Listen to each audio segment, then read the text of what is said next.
Drama serial جڑواں، اس میں آپ کو دکھایا جائے گا کہ مظہر سلمیٰ سے کہتا ہے کہ تم سارہ کو سمجھاؤ کہ وہ اس طرح کیوں کر رہی ہے، وہ مجھے تکلیف دے رہی ہے۔ سلمیٰ کہتی ہے کہ آپ کو کیا لگتا ہے کہ سارہ میرے کہنے پہ سب کچھ کر رہی ہے؟ تو ایسا ہرگز نہیں ہے، وہ صرف مجھے یہی کہہ رہی تھی کہ وہ جو کچھ بھی کر رہی ہے وہ بہت سوچ سمجھ کے کر رہی ہے۔ مظہر کہتا ہے کہ حق سوچ سمجھ کے کر رہی ہے، پورے گھر والوں کو اس نے پریشان کر کے رکھا ہے، تم ایک بار اس سے بات تو کرو۔ تو سلمیٰ کہتی ہے کہ میں سارہ کو بہت سمجھا چکی ہوں لیکن وہ میری بات بھی ماننے کے لیے تیار نہیں ہے۔ ادھر ناظرین آپ دیکھیں گے کہ جب مظہر کے سامنے سارہ ساری سچائی لے کر آئے گی فرت اور اس کی بیٹی رکشی کی، تو مظہر کی آنکھیں کھلی کی کھلی رہ جائیں گی۔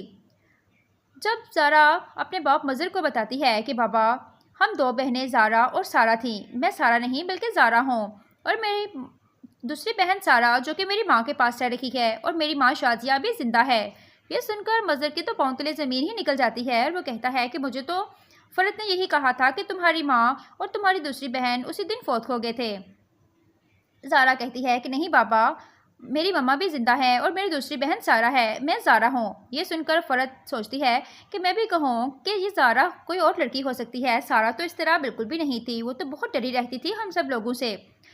جب فرت اور رکشی کی اصلیت سب کے سامنے آتی ہے تو مظہر کہتا ہے کہ میں کیسے مان لوں کہ تم شازیہ کی بیٹی ہو اور تم زارا ہو، سارہ نہیں۔ تو زارا کہتی ہے کہ بابا میں اس بات کو ثابت کر سکتی ہوں، میں ابھی فون کر کے سارہ کو گھر بلا لیتی ہوں، پھر آپ کو یقین آ جائے گا کہ میری ماں بھی شازیہ زندہ ہے اور میری دوسری بہن سارہ بھی۔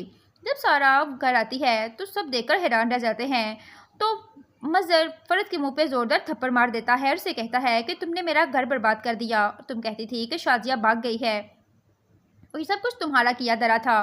اب فرت کو اپنے کی پر بہت زیادہ شرمندگی ہو رہی ہوتی ہے کہ اس نے ایسا کیوں کیا ہے۔